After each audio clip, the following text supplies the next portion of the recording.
नहीं होता था इस तरह का एथिक्स जो जिस आइडिया से आप पहचानते हैं सही गलत क्या है, तो usually people decide what is right and what is wrong on the basis of their culture and religion. जैसे आज भी भारत में हिंदू मुसलमान करते हैं, जो बात आप हिजाब और बुर्का और सिंदूर मंगलसूत्र के बारे में देख चुके हैं कि ज्यादातर हिंदू वुमेन जब सिंदूर लगाती हैं तो वो किसी एथिकल थ्योरी से डिसाइड नहीं करती सिंदूर ठीक है नहीं। They decide that this sindoor is moral और ethical on the base of cultural custom.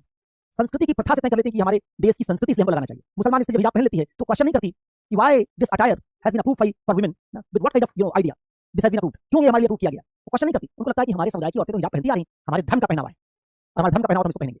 धर्म के पहनावे में कोई बुराई नहीं, धर्म के सिंदूर मंगलसूत्र में कोई बुराई नहीं, तब तक जब तक उससे आपके राइट्स, आपकी डिग्निटी, आपके अपॉर्चुनिटी, इन सब के साथ कोई असमानता ना आती हो, इसके साथ कोई डिस्क्रिमिनेशन ना होता हो। अगर आप किसी चीज को कल्चर के नाम पर मान लें और डिस्क्रिमिनेटिव हो फिर भी मान लें तो इसका मतलब है कि आप कल्चर रिलीजन की नैतिकता को ही अपनी नैतिकता मानते हैं। यही बात इंग्लैंड में भी थी।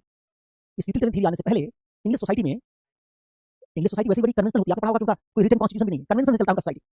तो कन्वेंशनल एथिक्स भी फॉलो करते थे, क्रिश्चियनिटी की एथिक्स को फॉलो करते थे।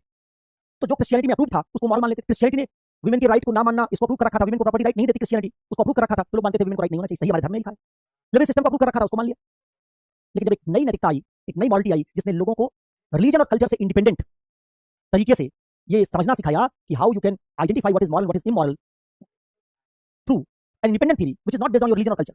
आप सही गलत का फैसला अपने रिलीजन कल्चर से मत कीजिए, किसी इंडिपेंडेंट थ्योरी से कीजिए जो थ्योरी पूरी दुनिया में अप्लाई की जा सकती है। आप क्रिश्चियन एथिक्स अप्लाई करेंगे तो क्रिश्चियन उसको मानेंगे, हिंदू मुसलमान उसको नहीं मानेंगे। आप इंग्लैंड के कल्चर को एथिक्स में तब्दील कर देंगे तो इंग्लैंड का कल्चर इंग्लैंड का कल्चर है, वहां काम करेगा, पूरी दुनिया का कल्चर थोड़े। लेकिन अगर आप कोई थ्योरी लेके आएंगे जिस थ्योरी से आप कहेंगे कि हम इससे मॉरलिटी को पहचानते हैं, that moral theory can be accepted by the whole world. So when Bentham propounded this theory and when Mill made certain amendments in this theory was used by progressive